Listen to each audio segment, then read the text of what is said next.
नमस्कार दोस्तों, हमारे YouTube चैनल में आपका स्वागत है। इस वीडियो में हम आर्द्र भूमि क्षेत्र वेटलैंड एरिया उनके बारे में बात करेंगे।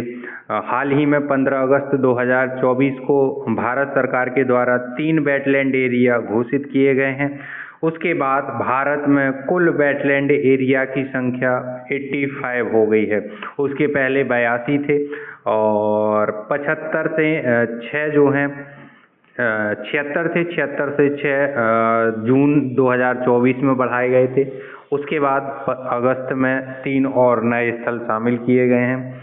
तो आर्द्र भूमि क्षेत्र जो है, रामसर सम्मेलन जो 1971 ईरान में हुआ था, उसके बाद से इसे लाया गया था कॉन्सेप्ट। और हाल ही में जो 3 शामिल हुए हैं 15 अगस्त 2024 को, वो कौन से हैं? नजरायण पक्षी अभ्यारण्य तमिलनाडु में, काजूवेली पक्षी अभ्यारण्य ये भी आपके तमिलनाडु में है, और तवा जलाशय आपका ये MP मध्य प्रदेश में है। तो ये 3 शामिल हुए हैं। अब देख लेते हैं कि रामसर सम्मेलन के तहत आर्द्र भूमि क्षेत्र किसे कहा जाता है। तो पृथ्वी पर ऐसे आर्द्र भूमि क्षेत्र जो जैव विविधता के लिए बहुत ही महत्वपूर्ण है। जैव विविधता उसको कहा जाता है जहाँ विभिन्न प्रकार के पेड़ पौधे, अलग अलग स्पीसीज, अलग अलग वैरायटी, अलग अलग प्रजाति के पेड़ पौधे निकलें और जीव जंतु रहें, शैवाल, कवक और छोटे छोटे जीव। तो उस एरिया को एक साथ हम जैव विविधता कहते हैं, जहाँ जीवों में या जैव में डाइवर्सिटी और अन्य विविधता पाई जाती है। तो ऐसी चीज़ें जहाँ पानी ज़्यादा रहता है, नमी ज़्यादा रहती है, तो वहाँ ज़्यादा डेवलप होती हैं। तो ज़्यादातर आप देखेंगे जो झीलें हैं या झीलों के किनारे, नदियों के किनारे, तालाबों के किनारे, इन क्षेत्रों में आर्द्र भूमि क्षेत्र आपको सर्वाधिक मिलेंगे। बट ऐसा नहीं है कि सिर्फ झीलों में ही बने। जो क्षेत्र नमी के कांटेक्ट में रहता है वो किसी भी प्रकार से हो, उन क्षेत्रों में भी ये आर्द्र भूमि क्षेत्र बनाए गए हैं। जैसे आप देखें कि कम से कम 8 महीने नमी की कांटेक्ट में वो क्षेत्र रहना चाहिए, 4 महीने ड्राई रह सकता है। तो इन क्षेत्रों को भी भारत में आर्द्र भूमि क्षेत्र घोषित किया गया है। तो रामसर सम्मेलन के अकॉर्डिंग पृथ्वी पर ऐसे आर्द्र भूमि क्षेत्र जो जैव विविधता के लिए जाने जाते हैं, उन महत्वपूर्ण स्थलों को रामसर संधि के तहत रामसर स्थल के रूप में सूचित लिस्टेड किया जाता है। क्यों? ताकि उनका संरक्षण किया जा सके, उनको कंजर्व रख रखाव, उनका मेंटेनेंस, उनका देख रेख, ये सारी चीज़ें की जा सके, ताकि जो मानव से खतरा रहता है बायोडायवर्सिटी, पर्यावरण को, उससे बचाया जा सके। क्योंकि जैसे ही रामसर सम्मेलन या रामसर साइट्स में शामिल हो जाता है वो प्लेस, तो थोड़ा सा हाईलाइट हो जाता है, सरकार भी उस पर ध्यान देने लगती है। तो जो ह्यूमन एक्टिविटी होती हैं वो काफ़ी हद तक कंट्रोल और बैन कर दी जाती हैं। तो इसलिए जो है रामसर सम्मेलन बहुत ही महत्वपूर्ण है और उसकी साइट्स बहुत ही महत्वपूर्ण हैं। तो भारत में हाल ही में कितनी हो गई हैं? 85 हो गई हैं।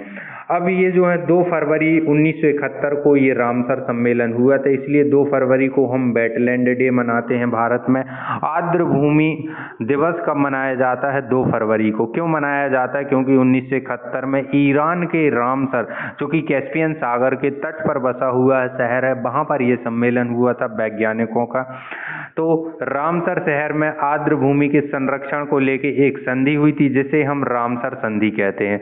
रामसर संधि का उद्देश्य था पृथ्वी पर स्थित आर्द्र भूमि का संरक्षण किया जाए, और यह संधि 1975 से लागू हुई थी। 1975 तक काफ़ी देशों ने इस पर इंटरेस्ट दिखाया और अपने देश में लागू की, तब जाके जो है इसे ग्लोबली या जो है UNO के द्वारा वाइडली इसे लागू कर दिया गया। तो ये ज़रूर याद रखना कि ये संधि कब हुई थी, तो 2 फरवरी 1971 को, लेकिन ये पूर्ण रूप से विश्व में लागू कब हुई है, तो ये 1975 से लागू हो पाई। इसमें अब हम देख लेंगे कि रामसर संधि का महत्व क्या है। तो वेटलैंड पर कन्वेंशन का एक अंतर सरकारी संधि है, इंटर गवर्नमेंट संधि है, जो आर्द्र भूमि और उनके संसाधनों के संरक्षण और बुद्धिमान उपयोग के लिए राष्ट्रीय कार्रवाई और अंतर्राष्ट्रीय सहयोग के लिए रूपरेखा प्रदान करता है। तो रामसर संधि का यही महत्व है कि जितने भी आर्द्र भूमि क्षेत्र हैं उनका बहुत ही वाइजली बुद्धिमानी से उपयोग करना, जो दो देशों के बीच में भी यदि कुछ ऐसे क्षेत्र हैं उन पर भी जो है दोनों देश के सहयोग से उनको कंजर्व किया जाए, संरक्षित किया जाए। तो ऐसे बहुत सारे, जैसे हम हमारे यहाँ देखते हैं तो कच्छ की जो खाड़ी है वो जो है पाकिस्तान में भी पहुंचती है, तो वहाँ भी ऐसी मसला रहता है। और भी ऐसे देश हैं जो दो देशों के बीच में जो आपका पानी है या वहाँ ऐसी आर्द्र भूमि क्षेत्र है जहाँ बायोडायवर्सिटी है, तो उनको भी संरक्षित करने का इसमें प्लान है। उसके अलावा जो है जितने भी वेटलैंड एरिया हैं उनको सुरक्षित किया जाए, संरक्षित किया जाए और डेवलप किया जाए। तो यही जो है इसका प्रमुख उद्देश्य और महत्व है। अब भारत में देखें कि भारत की पहली रामसर साइट्स कौन है, क्योंकि अपन ने देखा कि 1975 में ये विश्व में लागू हो गई थी, ज़्यादातर देशों ने अपना लिया था, लेकिन भारत में सबसे पहला जो प्लेस शामिल किया गया था वो 1981 में किया गया था। और इसमें उड़ीसा में स्थित चिल्का झील और राजस्थान का केवलादेव राष्ट्रीय उद्यान था। तो उड़ीसा की चिल्का झील को शामिल किया गया और राजस्थान में केवलादेव राष्ट्रीय उद्यान। अब दोनों में अंतर आप देखें कि चिल्का झील जो है पूरा पानी से भरा हुआ क्षेत्र है, जबकि केवलादेव राष्ट्रीय उद्यान इसमें पानी भी है, जमीन, पेड़ पौधे, जानवर, सारी चीजें हैं। तो चिल्का झील पहली झील है जिसे आर्द्र भूमि वेटलैंड एरिया घोषित किया गया है भारत में। अब आप देखेंगे कि झीलों में भी बहुत सारी प्रकार की शैवाल, कवक, जीव जंतु रहते हैं। तो पेड़ पौधे कवक के रूप में, शैवाल के रूप में पाए जाते हैं, ढेर सारे अलग अलग प्रजाति की ढेर सारी शैवाल होती है, तो उसको भी संरक्षित किया जाता है। अलग अलग प्रजाति के जलीय जीव होते हैं और उस किनारे पर स्थित जो उभयचर जिनको हम बोलते हैं, जो जल और थल दोनों में रहते हैं, उस प्रजाति के भी जीव यहीं इन्हीं क्षेत्रों में पाए जाते हैं पानी के निकट। तो चिल्का झील को सबसे पहले शामिल किया गया जो 1981 में, उसके बाद केवलादेव राष्ट्रीय उद्यान। तो ये दोनों अलग अलग कैटेगरी के हो गए। क्वेश्चंस आपसे पूछे जा सकते हैं कि पानी वाला या पहली झील तो वो कौन सी है, आपकी चिल्का झील। और इन्हें कब किया गया, 1981 में किया गया। उसके बाद रामसर साइट्स द्वारा जो भारत का एरिया है, भारत में सतही क्षेत्र है वो कितना है, तो वो यहाँ आप देख पा रहे होंगे 13,32,000 जो है आपका हेक्टेयर इसके तहत शामिल किया गया है। 13,32,746 हेक्टेयर शामिल किया गया है।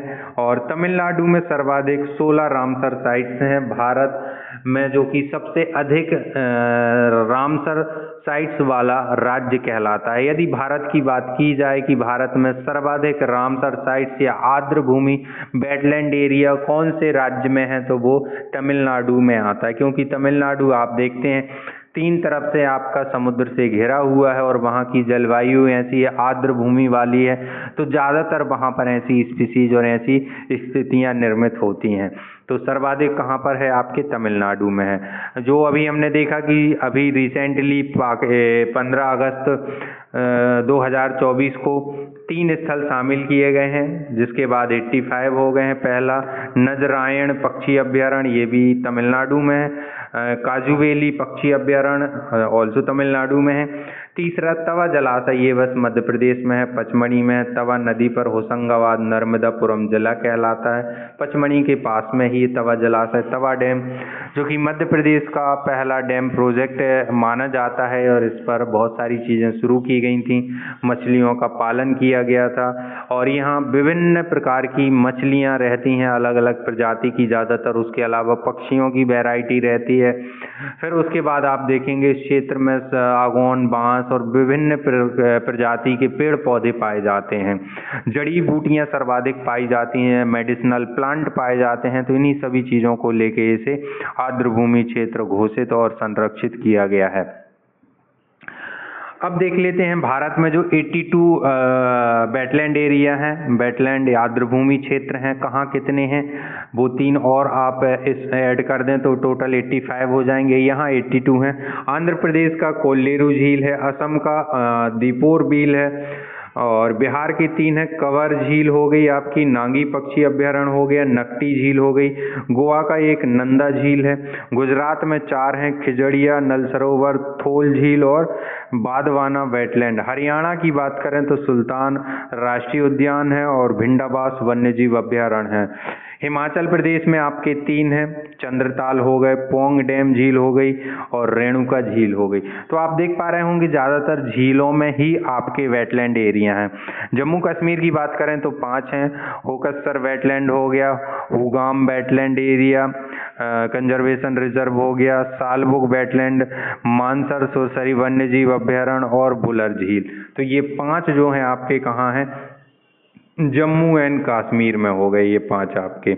उसके बाद कर्नाटक में 4 हैं आपके, रंगनथिट्टू पक्षी अभ्यारण्य हो गया, अंक समुद्र पक्षी संरक्षण रिजर्व, अघानासिनी मोहाना और मगधी केरे। तो ये 4 आपके कर्नाटक में हैं। आप देख पा रहे होंगे कि ऐसे क्षेत्र जहां ऑलरेडी रिजर्व हैं, चाहे वो नेशनल रिजर्व हो चाहे वो वर्ल्ड रिजर्व हो, यहाँ विविधता ऑलरेडी है और उसमें जो है आपके थोड़ी बहुत झीलें जहाँ हों तो वहाँ बायोडाइवर्सिटी ज़्यादा मात्रा में पाई जाती है, तो उसी क्षेत्र को संरक्षित किया जाता है और वेटलैंड एरिया में घोषित कर दिया जाता है।